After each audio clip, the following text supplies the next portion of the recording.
రామారావు గారి నుంచి కొనసాగిన అభివృద్ధి ఈ రోజు కూడా కొనసాగడం జరుగుతుంది.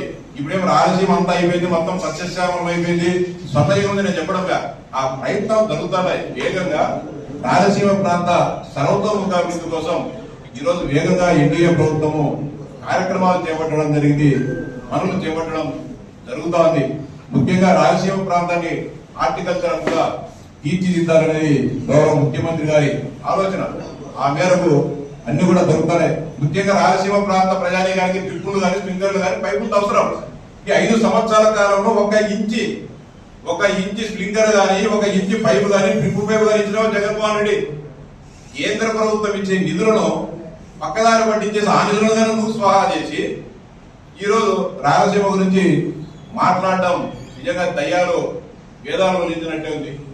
అంటే ఇంత అన్యాయం చేసిన వ్యక్తి ఈరోజు మన తిరుపతిలో రౌండ్ టేబుల్ సమావేశం పెట్టారు. రాయలసీమ లిఫ్ట్ గురించి తెలియదు, ఇరిగేషన్ గురించి తెలియదు, రోజా ఇట్లాంటి కానీ లిఫ్ట్ ఇరిగేషన్ గురించి మాట్లాడతానంటే సిగ్గుపోతాను రైతాంగానికి, రాయలసీమలో రైతాంగానికి. ఈ రోజు అనంతపురంలో పెట్టారు, మన్నాడు ఒకసాడ. అంటే ఏదో విధంగా ప్రజలను గందరగోళం చేయాలా అంటే 10 మాటలు అబద్ధాలు చెప్తే నిజమని నమ్మే పరిస్థితి వస్తుంది. కాబట్టి ప్రజలందరూ కూడా విజ్ఞప్తి చేసేది ఒకటే, ఎవరు మంచి చేశారు, ఎవరికి చిత్తశుద్ధి దానిపైన అందరూ కూడా గమనించాలని చెప్పి విజ్ఞప్తి చేస్తా ఉన్నా. మధ్యపక్షంలో ఉన్నప్పుడు మాత్రమే ప్రాంతీయ విభేదాలను రెచ్చగొట్టాలనే ఆలోచన మంచిది కాదు. రాయలసీమకు ఎవరు మేలు చేశారో, ఎవరు చెడుపు చేశారో ఎక్కడ ఎవరిదైనా సరే రాయలసీమ ప్రాంతంలో ఉండే వైఎస్ఆర్సీపీ నాయకులతో చర్చించడానికి సిద్ధంగా ఉన్నాం.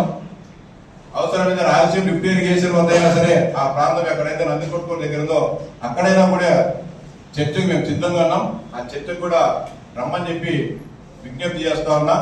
కాబట్టి దయచేసి ప్రజలందరూ కూడా వీరి వ్యవహారం పైన అప్రమత్తంగా ఉండాలని చెప్పి విజ్ఞప్తి చేస్తాం.